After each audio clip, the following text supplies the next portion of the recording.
Yes, so before I start jumping on to the main topic, so I'll tell you a very short and quick story before we start the main agenda for today. So I'll tell you, so this story is not about any data scientist, but it's about a famous physicist, the physicist, which I think every one of us might be knowing. So I'm talking about Albert Einstein, and uh, it was about the days when he was very famous about his theory of relativity. And since he was very famous, he was called for lectures, for seminars, and multiple other engagements wherein he addresses people. What he used to do, so he reaches the uh, presentation room and wherever he delivers the lectures. So he is accompanied by his driver, and his driver is also fond of listening to his lectures. What he does, he sits at the back and listens to what Mr. Einstein tells about the theory of relativity. One day, so he told Mr. Einstein that, sir, I have been listening to your lectures since months, and now I remember each of your pointers, each of your explanation, each of your content very well. So if in case any day you feel that you're not very interested in carrying through the seminar, just let me put my legs put in your shoes so that I can represent you and you can sit back and relax. So Einstein was very amused, but he said, oh, he kind of be cracking a joke. But one day Einstein was not very well. So he thought, let's try this option that day. So he asked his driver to dress up like him, just be very well prepared. So he should look like one. And just before I move on to the part, I'm saying that's not true story. It's just a cooked up version. So don't take it literally. So yeah, so when his driver went on to deliver the lecture and he started off very well. Uh, Meanwhile, there were few students who were very much in terms of following Einstein, and there was a quarrel or some discussion, heated discussion when going on between them. So one of the students said that today I'll ask Mr. Einstein a question that he might also not be able to answer. So he was ready with his set of questions. So when his driver went after the lecture, he came down to the podium. So this guy went to him and asked him this question. So since he was not Einstein, he was not able to answer. But what he said, oh, this question is very simple, and I don't think I should answer. I'll call my driver, and he would be answering this question. So basically this happened, and then Einstein came and he answered the question. So I'm not bothered about what happened after that, but the interesting thing to look here is, so in general, we go into the depth of understanding things, but most of us, or let's say a majority of the people who are coming into the data science domain, want to get into it. Majority of them are currently working in a different domain or a different set of field, so they want to come, and it looks very lucrative in terms of excitement of work, in terms of the kind of work which people in data science are working. But what happens is they are not able to go into depth, or let's say they are not able to make a, I would say, a very defined base, or let's say very clear basics in terms of small topics. And there where the problem gets, when they get into the data science domain, they got real project to work upon, then the actual problem arises. So I've just a token of suggestion, it's a word of suggestion, that we should be very much focused in terms of learning the basics when we start our journey into the data science. So thanks for bearing and listening this to this short, quick story. So now, as this is the agenda for today, and in terms of the agenda, I think we already have a quick discussion over that. I'll move on to, so I think you already, my introduction have already been given. Currently, my core expertise, I would say, is into data science, machine learning, model deployment. There are a lot of things, because into end-to-end data science life cycle or machine learning life cycle, it involves from data till deployment and then monitoring the model post deployment. So I'm involved into all these aspects since I've been working in this domain for approximately 12 years. So yeah, so I started with the talk that what all skills we need, or let's say which one should have when he or she want to start a career in the data science. since majority of us are starting, so majority of the people here are interested in knowing what we do. So I decided to keep the level, or let's say the context in terms of the content, or the, let's say, the level which we go a bit basic, and I would focus more on explaining you that what are the elements that leaders, or let's say, which is very much required when you are there in the live projects. And so people from outside, it looks like the skills which I have just mentioned in here. So these are the prerequisites. One should definitely have these things. But the things which I mentioned on the right in the text, so these are the some, I would say, very specific qualities which I think everyone must have if he or she wants to excel in data science. I think these are prerequisite for each and every domain, or be it a technical domain, be it a data science, or be it a consulting. So the first thing I would say is understand the business problem, because what happens is when you start in a project, you have your understanding. If you're a fresher, you have your understanding. You might not be seeing the data the way people who have experience are seeing the data. But there are scenarios wherein you had to learn quickly because the world is moving at a very fast pace. So you also need to be very quick. So if in case, because if I talk about the when we started our career 10 years or 12 years back, the resources or the contents was not that much which is currently available. It was very limited. Internet was also not very, I would say, very readily available. But now there is a lot of content over the internet which is available there. But it's up to you. You have to choose that, okay, you need to go with which set of content, which set of, I would say, leader you are following, and which all domain you are choosing, because there are lots and lots of domains currently, and I'll talk about those in detail in the upcoming slides as well. So I'm saying that there are few prerequisites which I would suggest you guys to start thinking, or let's say if you already have, then it's well and good. You are ready to rock into this domain. But if you are thinking in a different perspective, then I would definitely suggest you to have a thought, sit calmly, and then think that why you want to get into this domain, and what are your qualities which you definitely can improve in terms when you join the team, or let's say when you start working the live project. So I would say there is a basic prerequisite. It's understanding the business problem or the business requirement, because most of the time we just hurry to the data. We don't look upon what problem the client is facing, and there are most of the scenarios client is able to tell his problem in most of the scenarios, or let's say in other time counters where client is not able to know his pain points if the data is very huge, if the domain is, I would say, is new to them. So it happens sometimes. And let's say when you understand the business problem, you need to understand the data, because there are multiple follow-ups which happens. He shares the data with you. You need to look into the data. And when I say look into the data, I'm referring to, you understand that what is the granularity of the data. You understand each and every column. That it's very, I would say, it comes with frequent discussion with the person who is providing you that data.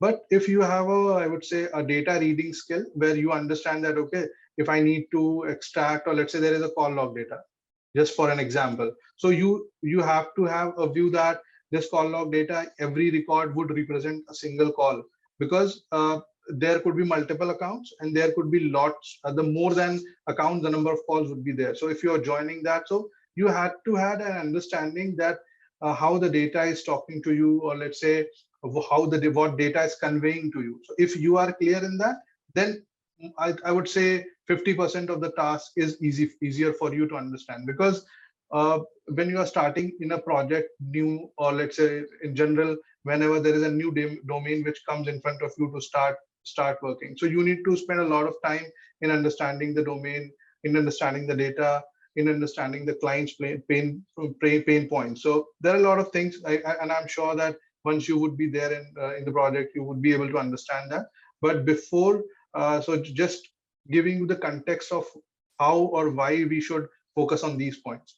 Then it comes about the results. So what happens is, if a person is have just started, so they would not be seeing in a way that the leader or the manager is seeing. Generally, what happens is, because I'm sharing this from my personal experience, we have a lot of people in my team. So you tell them to work, complete a task, you tell them to extract some summary out of the data, or let's say you tell them to generate, train a model and then share the results of the out of time test validation, right? So they would send you, let's say, a direct output. They would not send you the entire information. So for example, what was the duration, how many records were there.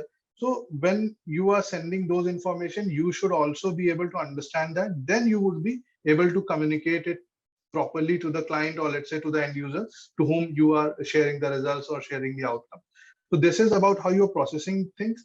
Then comes how you are interpreting the result, because you should, if you have the intuition, or let's say if you have the zeal of understanding each and every point which you are seeing in front of you, then I think that's a very good quality. Because what happens is, if you have a, let's say, ignorant mind. When I say ignorant mind, there are people who ignore my minuscule observations. For some time, they even answer the question themselves and then move ahead.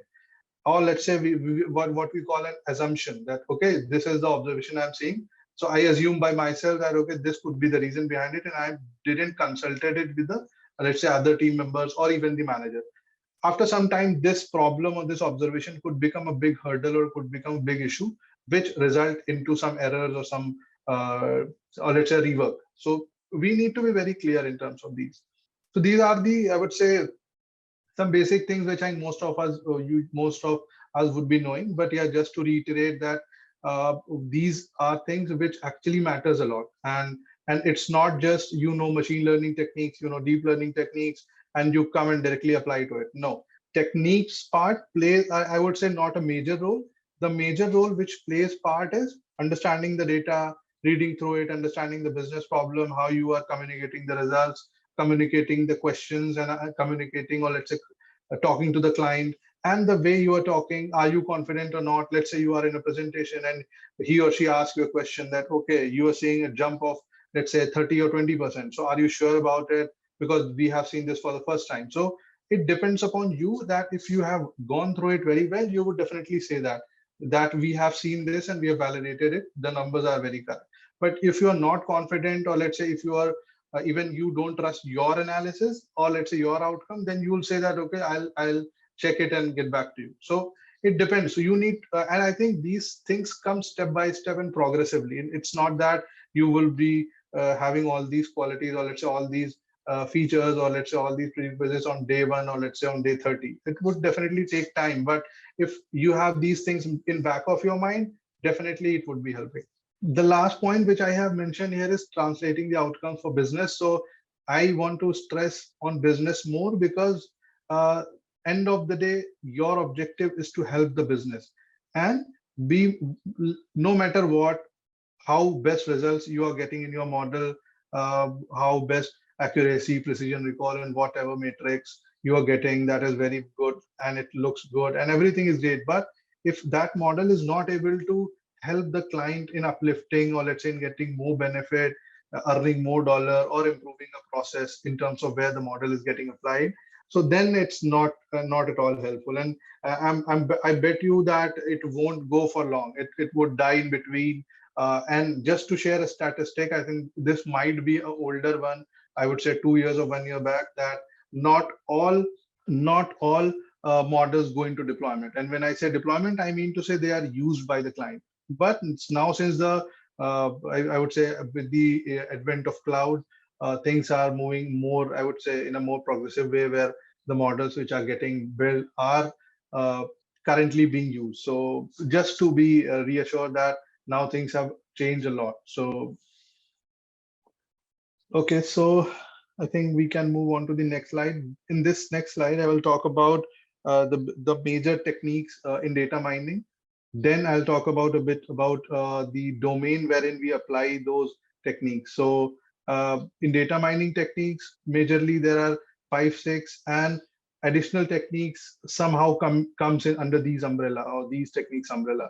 So the first is association rule mining. I'm sure you might have heard about recommendation systems, recommendation engine, and you might have heard about a lot of companies which are currently using it, the algorithm which are there. So this is very, I would say, exciting field, exciting domain, and which is of use of for a lot of the web-based engines, for example, Netflix, or let's say where there is a recommendation, there would be a association rule mining, or let's say the other recommendation algorithm would be in use. So it's there, and if you have any expertise or let's say exposure of this, then it's great. You would be of use in this domain.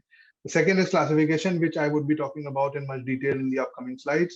Third is prediction. So I think that is a kind of one of the major tools, or let's say we talk about regression. So predicting the discrete outcomes. I'll talk about a bit more detail about this as well. The other is text mining. So this also has, I would say, a very increased, or let's say high utility in last few years. Earlier, it was not that much because tools were limited. Now, since the tools are also very expanding, and people have heard about, I think most of you have heard about Chat GPT. So now this has revolutionized I would say every company has been hit, or if not hit, but yeah, it have been kind of noted it and start working using the APIs and other things. So text mining is a very, I would say, large domain, because it gives you an opportunity to understand the sentiment, understand on which topic there is a conversation going on, classify the text, classify the documents. There are a lot of applications for text mining.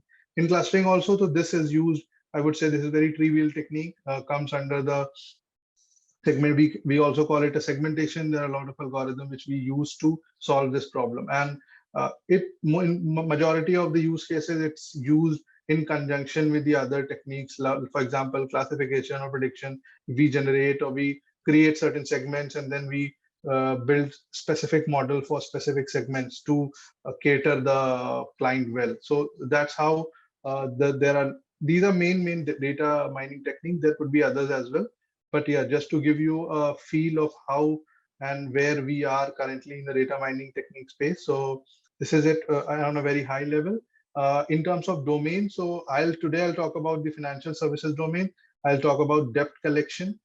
Debt collection is basically assessing, let's say, if there is a bank, if there is a financial institution, definitely the core business or core functionality of a financial institution is to lend money. And when they are lending money, there are chances that people won't pay them back, and that's where debt collection comes into picture. So and I think everyone would be knowing that there's the biggest problem, that people are defaulting, they're not paying in time. So one kind of default would be they are not at all paying. One kind of default would be they are not paying in time, they're taking time, they took months to pay back. So there are a lot of scenarios. We'll talk about in detail about that. After financial services, there is manufacturing, retail, healthcare and life sciences, travel, energy and utilities. So, and in every domain, there is a scope of where we can apply data science technique and then improve the business. So for example, if I say in manufacturing, so in manufacturing, you can see that, okay, if there are large equipments, and if it's not possible to let's say monitor each and every spare part. So now what people are doing, they are putting sensors, and they are using IoT as devices, and then they are predicting the maintenance and monitoring the functionality of those devices. So it happens. Basically, necessity is the mother of invention. So where there is a need, and there we apply some kind of technique, but we should have the data with us for that. So there is supply chain in optimization, inventory optimization, process optimization. So in manufacturing, the main focus is to optimize, because if you are optimized, you are saving dollars, you are saving rupee, you are saving pound. So main focus is optimize the process, save cost, don't waste the raw material, or let's say don't waste time, generate product in time. So this is where the data can come and help you in, let's say, knowing more about your process. In retail, so in retail, I would say the lot of good work which is currently happening in this industry. So their retail is a very big, I would say, chunk. So because the reason is, in retail, people are very readily accepting the new techniques and new technology in terms of data science, and they are open to apply new technique. If we compare that to financial services, banks, they are much cautious in terms of adopting new technologies. They won't adopt cloud very well. They would say that, okay, we want data to decide in our system. If there is a model which is ongoing currently in their system, so the least time it would went to, or let's say they would be changing it, it would be 1 year, 2 years. But in retail or in other domain, you would see that it is happening frequently. Now people are going on to the option of auto training, using the CI/CD pipeline to auto train and then automatically deploy that into production. So that is happening. Yeah, but adoption level of new techniques is a bit higher in retail as compared to financial services. Similarly, in healthcare and life sciences, due to a lot of, I would say, personal data concerns, so there also a majority and a lot of good work is happening in NLP and in the text analytics, or let's say image recognition. So that's also comes under the NLP and the related computer vision field. So that is also very evolving, and a lot of good work is getting currently being done in terms of healthcare and life sciences. In travel and hospitality, I think that's not a big chunk. So generically, there are more focuses on demand forecasting, wherein they want to see that, okay, in next 1 year, or let's say in next 6 months, how the demand would be, sparing the situation which we have seen during COVID. So they were not, anyone was not able to predict that kind of fall. But yeah, generally the models are able to predict the demand, and the business is able to plan accordingly as per the model input. In energy or utilities also, it's not very much, I would say, there are not very widespread use as compared to retail, but yeah, some work is currently being done in energy and utilities as well. Okay, so now I'll move directly to the debt collection field. Debt collection, I just mentioned about that, what actually debt collection is. So a bank is lending, or let's say they are giving credit card, people not paying, and they are becoming delinquent. And when I say delinquent, it just means that they're not paying their due in time. It could be credit card, it could be loans, it could be other products also, because there are a lot of products which majorly comes into the loans and the credit card purview. So when we talk about debt collection, then we will see that, okay, how we can address the problem, which debt collection problem, or let's say how we can help the client in improving their debt collection. Because generally what happens is, so the business, or let's say the banks, they want to get into utilizing data science, but they trust more onto their current way of working. So for example, I would give you an example. uh, in debt collection, there could be a third party, or let's say an agency, collection agency, which will say that, okay, you give me the numbers, phone numbers or addresses, and we'll try to get the money for you. So what they do is they started calling them. They might have applied their rules. So for example, they would be calling people who are new into the system. And by new into the system, I mean they have recently been defaulted. So if a person have recently defaulted, there are high chances that he would be paying, as compared to the person who has defaulted, let's say, in last 6 months.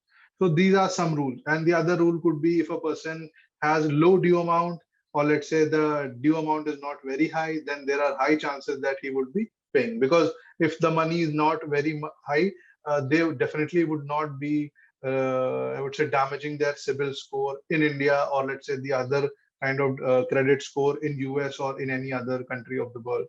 Because there are rules and there are laws that the credit agencies monitoring the activity, or let's say the defaults and everything. So if the due amount is very less, they will definitely don't want to uh, go into the delinquent customer list, because that would be stopping them to use the credit card, or let's say even to use other facilities also. So there, when we, let's say, when we propose the solution, that how we could help you, so we say that, okay, there could be 4 5 major ways. I'll talk about four here. The first one is propensity to pay. And when I say propensity to pay, so we directly go and build a model which says that, okay, out of these 1 lakh customers, we have ranked all these 1 lakh customers, and the top rankers, or let's say the probabilities which have the customers which have high propensity to pay or probability to pay, they would be more likely to pay.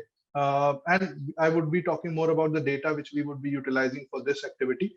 But the propensity to pay models will directly say that if the probability is high, the likelihood of paying back the due amount is high for that customer. We create segments, we create groups, and we then create strategies to address the problem for the bank.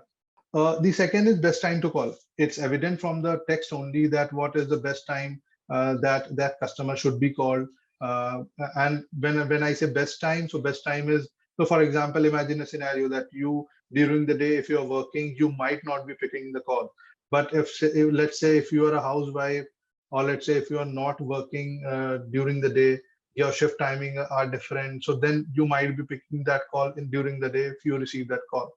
Uh, so it happens, it depends upon customer to customer, that who's the customer, what is his age group, what is his other features which the model is will utilize when we are building the best time to call model.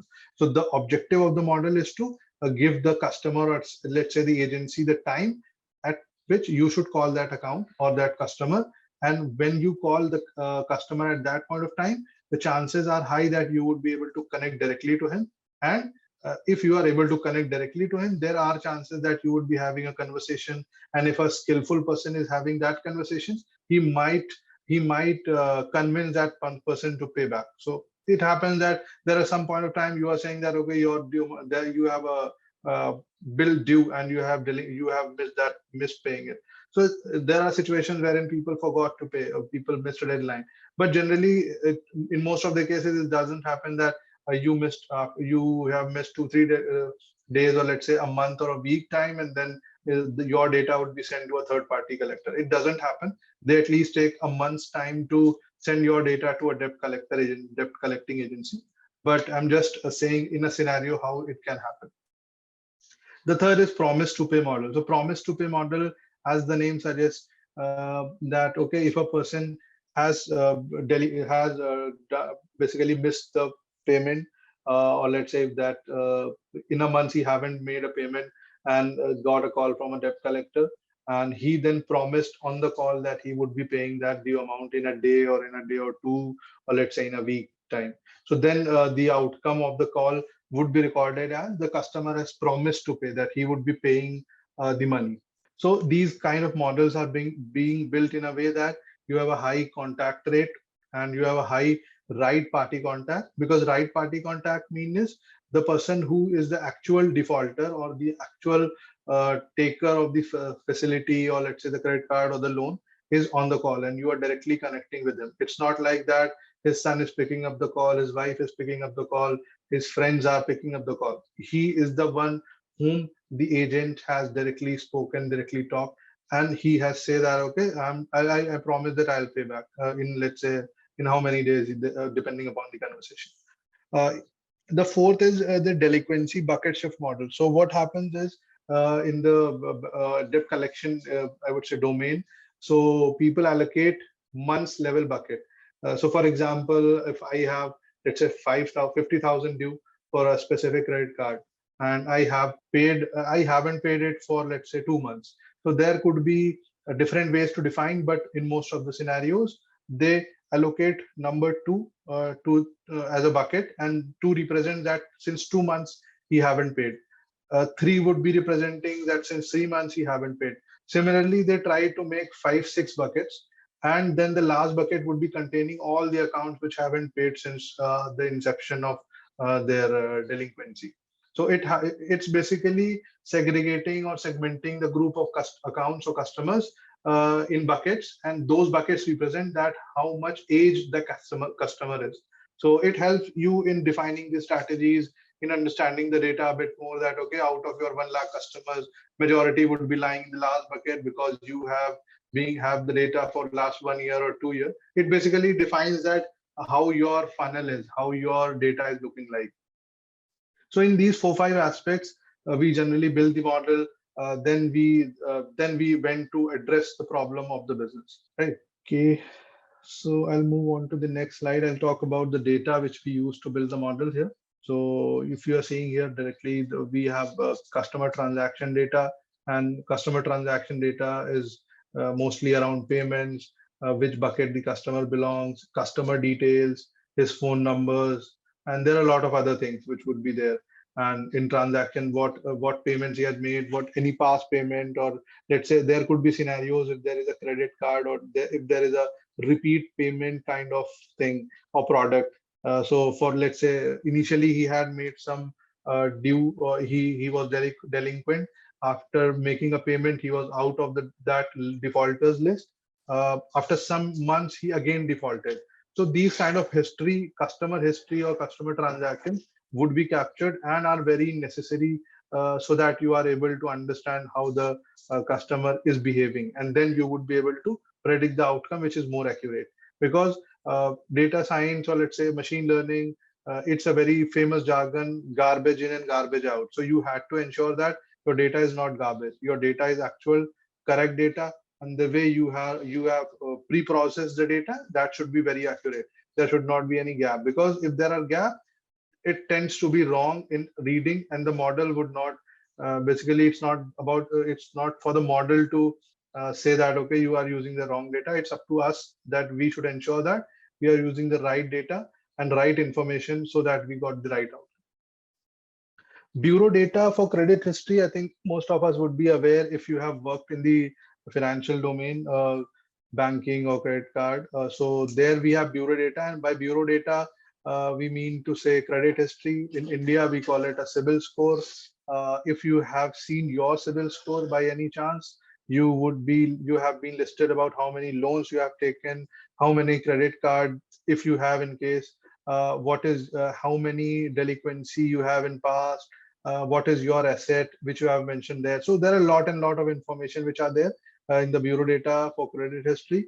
Along with that, I haven't mentioned all the fields, but I have just mentioned the major variables which we look for when we start working on the new assignments. The third is the call log data, which would be there for the customers who have already getting calls, or let's say there could be past behaviors of the customer, that this customer, we have made 10 calls when he was or she was delinquent, and after 10 calls he made that payment. So that behavior we would be recording, and the model would be learning from that behavior.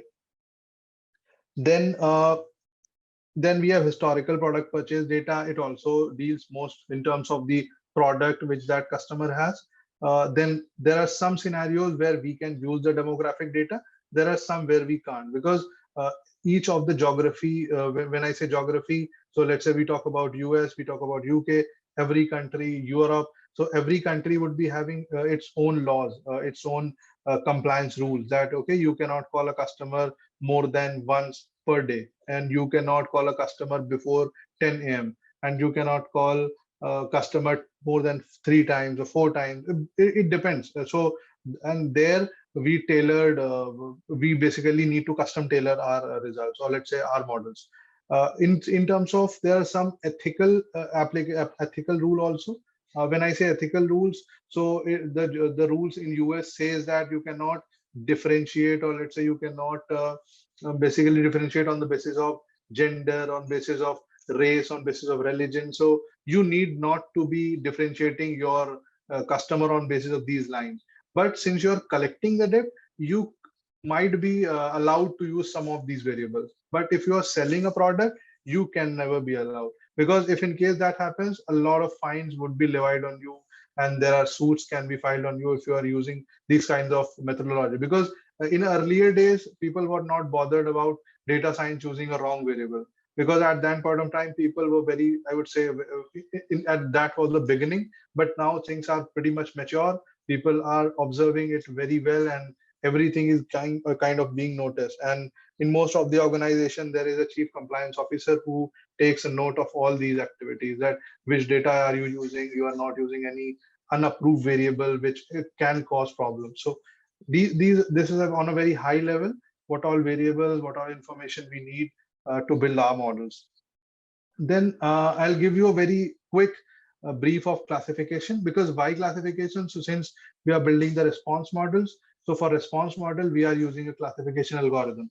And when I say classification algorithm, so classification algorithm generally classifies the outcome on the basis of the attributes. So if you are seeing, this is a snapshot, data snapshot, you are seeing each row represents each record, and each record has its own outcome. That if that attribute 1 says yes, attribute 2 says large, attribute 3 says 125K, the outcome is no. Similarly, on this training data set, we call this training data set, and we build it on the account level, on the customer level.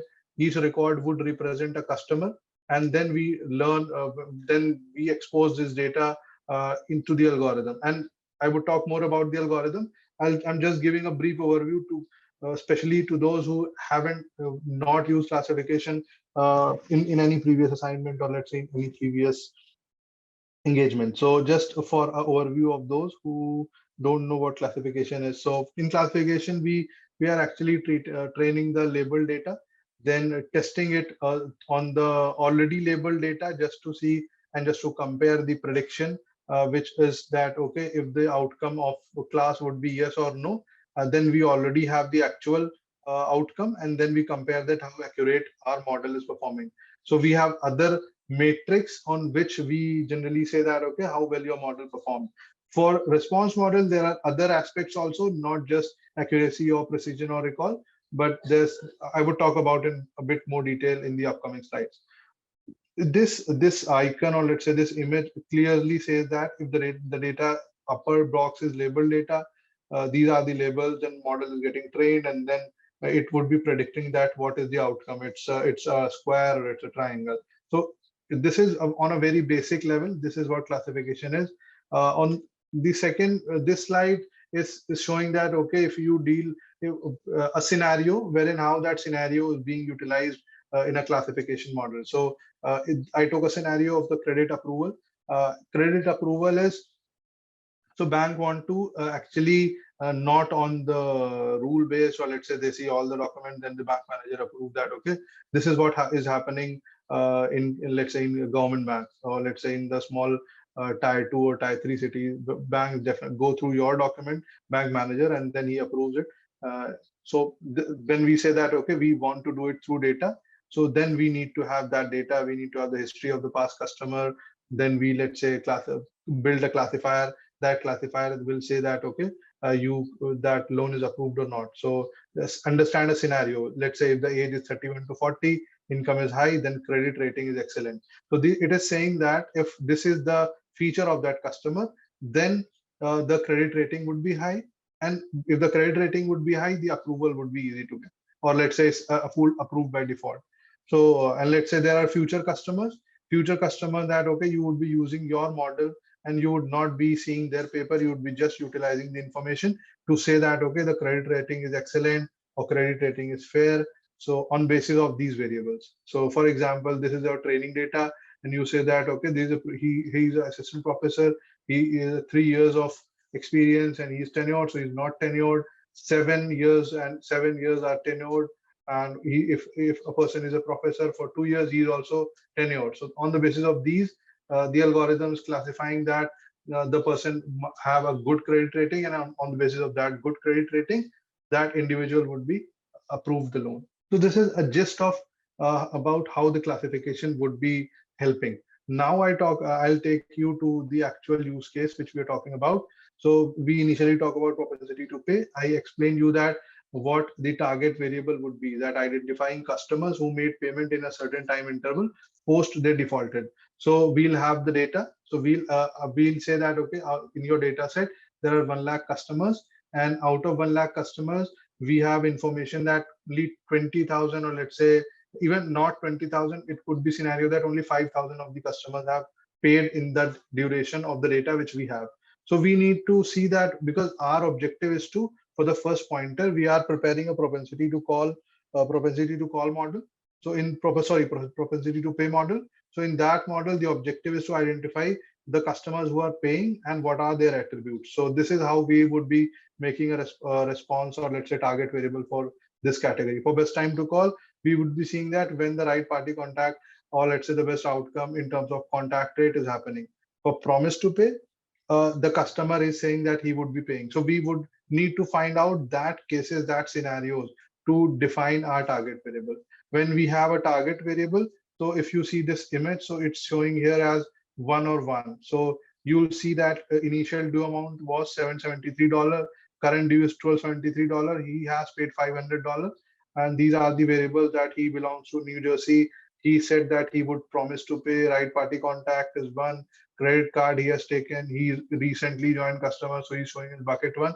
We say that, okay, this is our response customer. He is actually a responder. So we'll then train on this data, and we'll generate the outcome. Currently, I think most of you would be knowing that these are the most used algorithms. I would not say best, but yeah, tree-based algorithms are mostly used these days. People are using them, or let's say utilizing them a lot. So we utilize the light GPM algorithm in our use case. Let's say once we have the model training done, so we have these metrics. So we have these performance metrics, precision we call F1 score, rank ordering. So this is the confusion matrix. I think most of you are aware that what this precision or what this confusion matrix is. So we compare the actual and the predicted, and we say that, okay, if we are talking about precision, so we are saying that truly predicted positive divided by total truly predicted positive plus falsely predicted positive. So we say that, okay, how precisely your model is able to predict. These are the top KPIs when we are, or let's say the top metrics which we should monitor while finalizing our models. But in the response model, one more additional thing which we generally see is rank ordering. And when I say rank ordering, so rank ordering is nothing but a profile of your outcome, of entire outcome. If I take you back to the output, so if you imagine the output, the model gives you the probabilities, the probability to predict one, right? Then you have those probabilities, then you sort them, you create a rank, and then you rearrange them. So this table which is currently visible on your screen, so this is saying that in the first rank there are a lot of customers who have paid. So here the language is defaulting, but actually we are the default variable here is that, okay, they would be paying. So if the rank 1 has highest number of customers followed let's say a sorted order, then your rank ordering is perfect. And if I say that top 3% of the group, or let's say top 3 decides precisely, so then if that top 3 decides, you are able to predict, let's say 60 or 50% is a very good number. So that means your model is performing very well.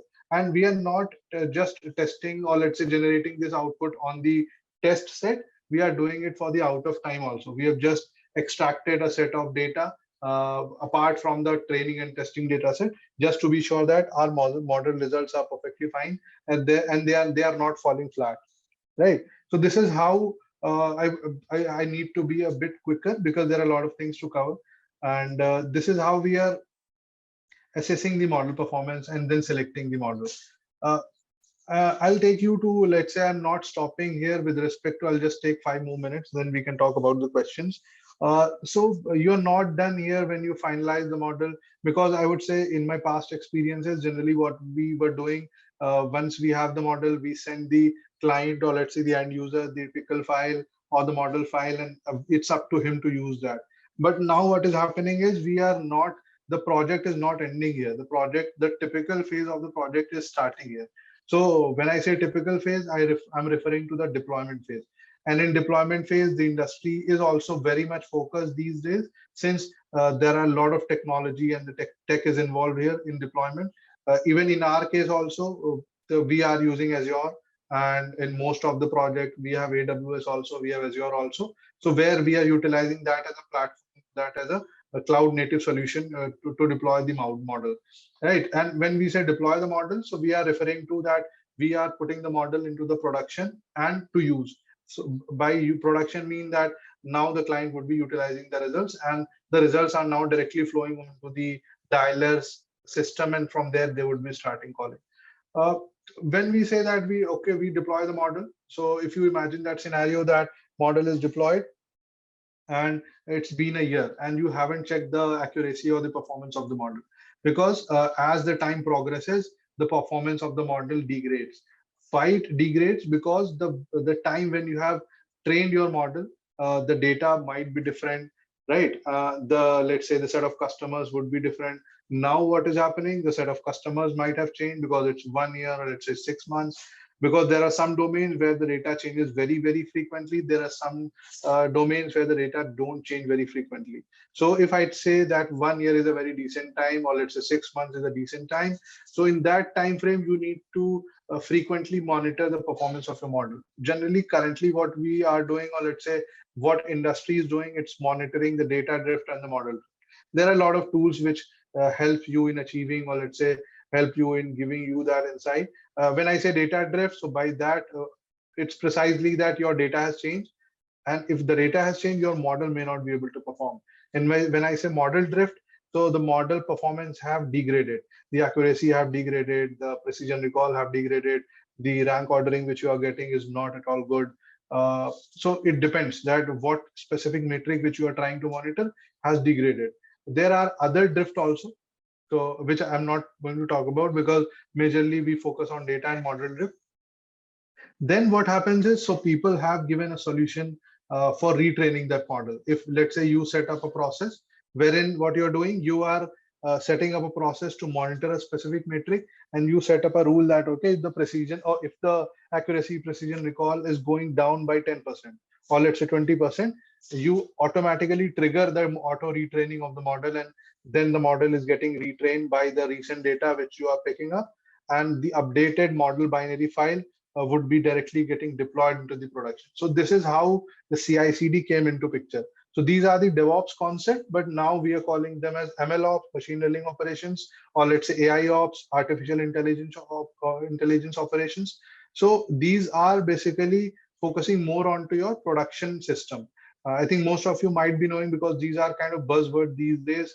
People are focusing a lot to learn these techniques, and I would suggest you also to start exploring cloud, pick any cloud solution, be it Azure or be it AWS or be it GCP, and you can then start exploring and understanding these MLOps technique also if you have interest in, let's say, in tech also, because now what industry is expecting more is not just a data scientist, but I would say an agile kind of data scientist, wherein we say that, okay, uh, that individual or that person knows, let's say he understands from end-to-end data science lifecycle.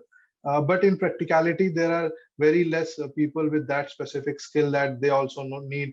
They are very well in model training. They are very well in deployment, because these two skills are very, very hard to get in a one person. But if you are that fun, then I think definitely you are lucky, and industry is looking for people like you.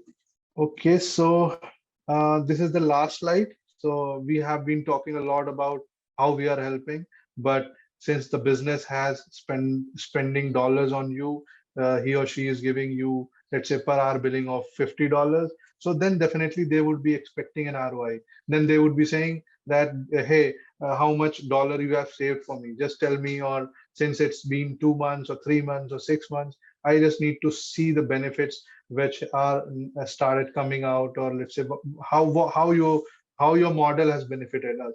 So the icon or the image which you are seeing here uh, will give you a very generic way of how the industry is defining benefits. So it's saying that 5 tangible ways to measure data science ROI. It could be how you are reducing the cost, right?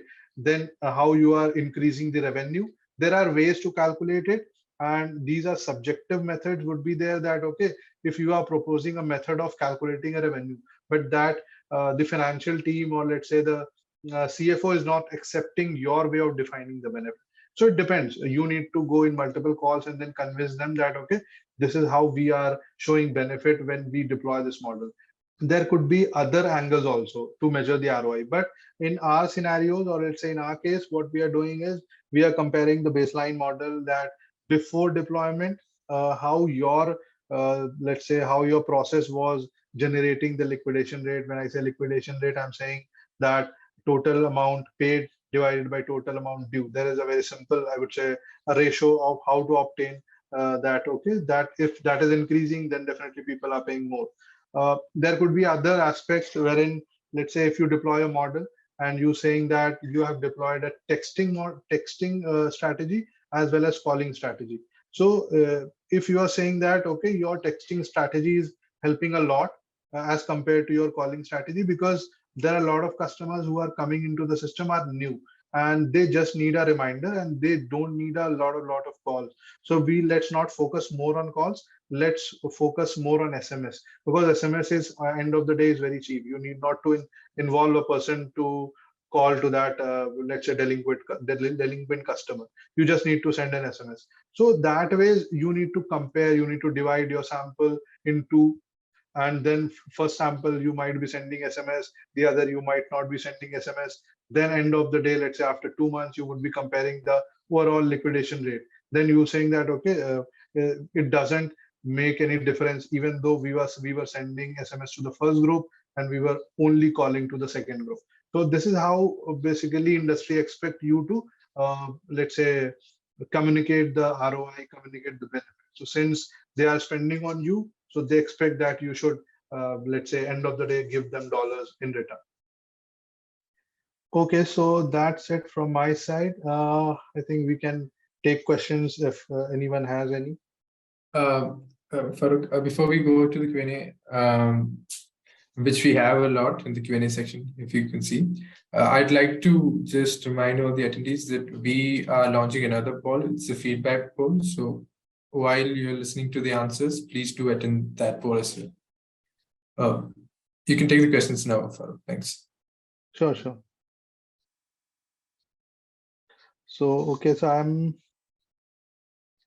the first question which I read is, how widespread is the adoption of Python as a programming language in finance domain, as it is open source, it's more SaaS based? So in financial domain, there are mixed adoption. Generally, people are more inclined towards the SaaS, or let's say not any open source technology, even though there are companies which are offering, let's say, support in terms of, let's say, if there is a package change, then they will help you to not affect your current production system. Because it's not, the problem is not about Python or SaaS. The problem is that if there is a package which gets obsolete, so then the system would fall flat. So there are mixed adoption. But yeah, currently now the industry has started moving towards Python a bit more, and on a very, I would say, very fast pace. The adoption of Python is tremendous, I must say. The second, or let's say, is data sequencing not among of technique? What possible data mining technique? What's possible data mining technique? I'm not able to understand this question. How the data science and ML domain will suffice to this? So when you say this, what do you mean specifically? If the payment done partly, then how to fix? So for part payment, what we do, we basically fix a cutoff. We say that if that customer has paid 30%, then if that customer has paid 30%, then we say that, okay, that customer has paid. But there are scenarios wherein there are very less customer who has paid. So if that percentage is very low, for example, it's 1% who are paying 30%. So we lenient our criteria. We say that even if you have paid $1, we would be saying that you have paid something. So we then move ahead and increase our response rate. Delinquency is that customer has not paid, he has defaulted. We call it delinquency.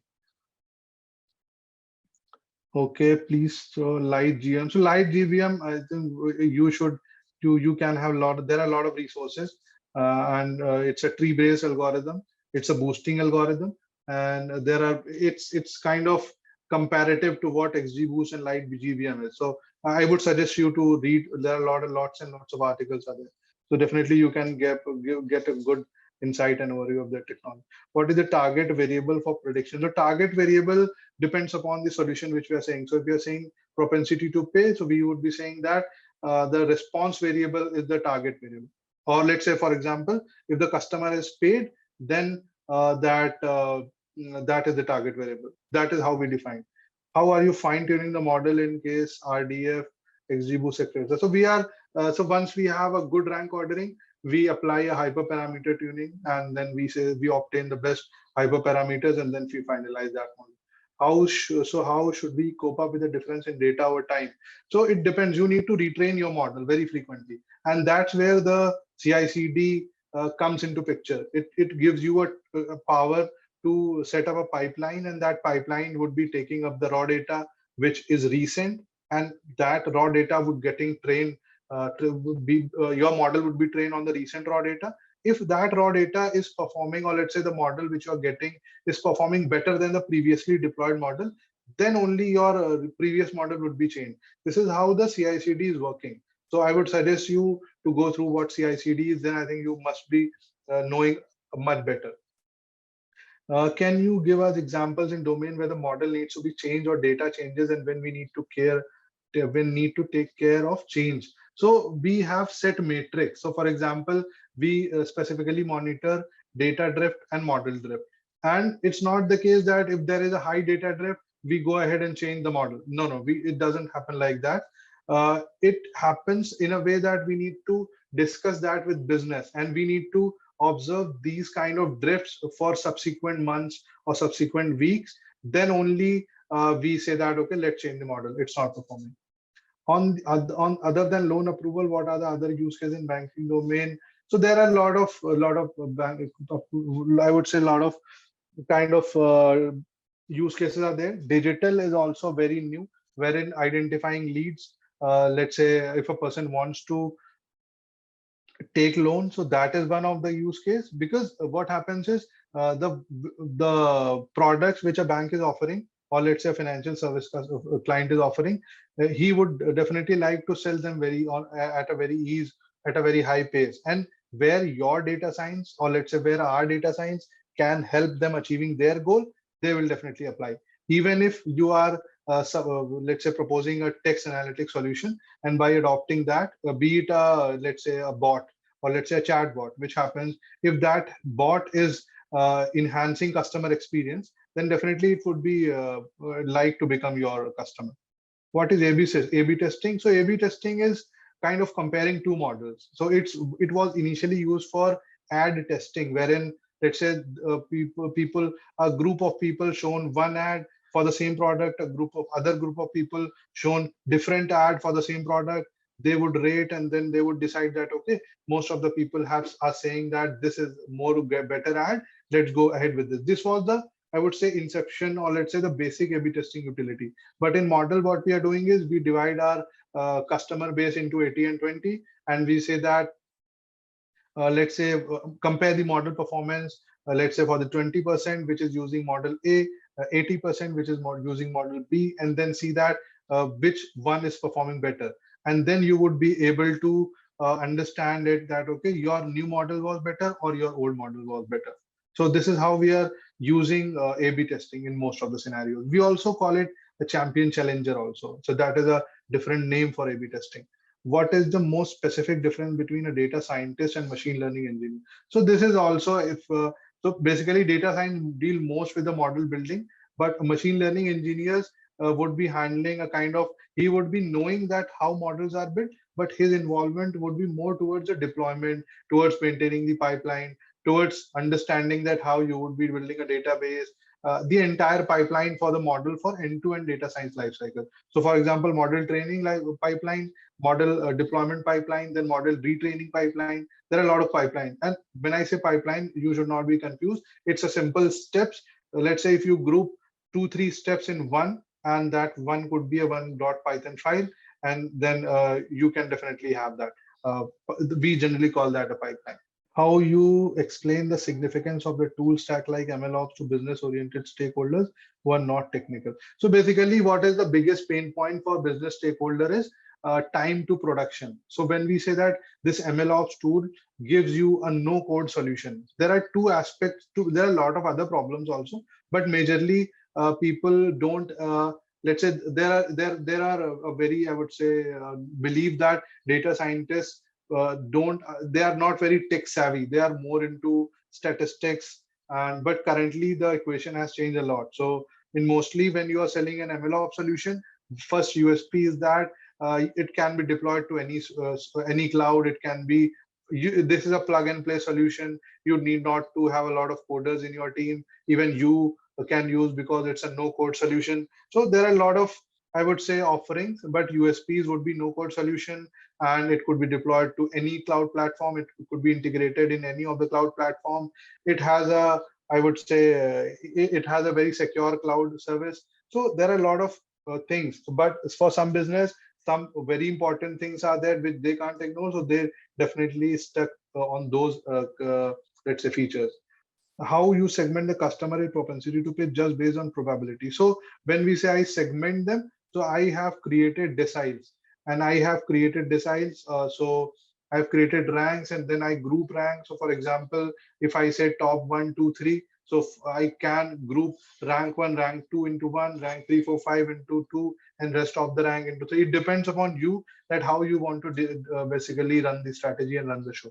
The model you have mentioned, like propensity to pay, time to call, are more statistics and ML based? Are they being built offshore the client. Yeah, yeah, it's in most of the scenarios it's being built offshore. In some scenarios, due to data restrictions, they are being built onshore also, because uh, uh, I would say these propensity, these models don't definitely require a lot of business understanding. But once, let's say there is one project which you worked upon, and after that you would be a very seasoned, I would say, expert on these things, because one project would definitely make you a person that how to understand things, how to understand the data. Okay, what should be the approach for someone with 7 to 8% of 8 years of IT experience to switch to data science, data analysis? I think definitely one can switch to data science at any point of time, but he should. I would say there two prerequisites would be there.